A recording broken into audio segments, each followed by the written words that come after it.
Oratori Don Bosco në qytetin e Shkodrës rezervoi një ditë veçantë në petemnanën e qytetit ku morën pjesë dhjetra fëmijë dhe të rinj në ditën e oratorit. Aktivitetet dhe lojërat e shumta krijuan një atmosferë të këndshme në qendër të qytetit.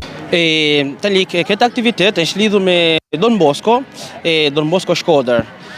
Kjo është festa e oratorit që është 1841. Don Bosco ka fillu oratori Don Bosco. Kjo takim ishte takim e thjesht me një çun që quhet Bartolomeo Garelli. Dhe nga një pyetje shumë e thjesht, ti a beson, a e din me loz, a e din me fishkru?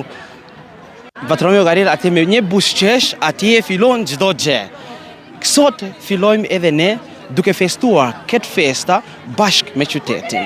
Do të kemi sigurisht disa lojna të ndryshme, lojna me kapsa, lojna me lapsa, diçka me hangar, kështu me radhë, lojna të ndryshme që do të kemi. Dhe ftojmë që të gjithë, ndoshta dhe shpresoj që të gjitha fëmijët kënaqen.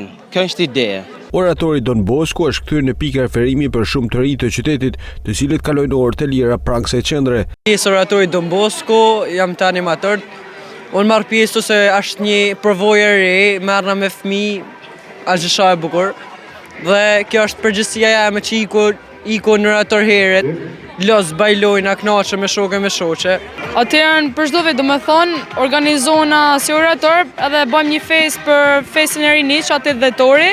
Tu kena paraqit face painting që është falet, do me thonë edhe vinë çfarëdo lloj fëmije për me u lyp, për me bë vizitime sa më ndryshme në përftyrë. Çfarë dojnë ata, Spiderman, zemër, ka më ndryshme, që dojnë ata nga më të larmishmet. Kjo përfaqëson jo vetëm me organizimin ton, po edhe me ju ofru edhe qytetit Shkodrës një mundësi fëmijëve sidomos për mu kënaqë, për me kalu një ditë sa më ndryshe. Oratori Don Bosco është një qendër rinore ku synimi i saj është promovimi i vlerave edukative përmes kohës së lirë.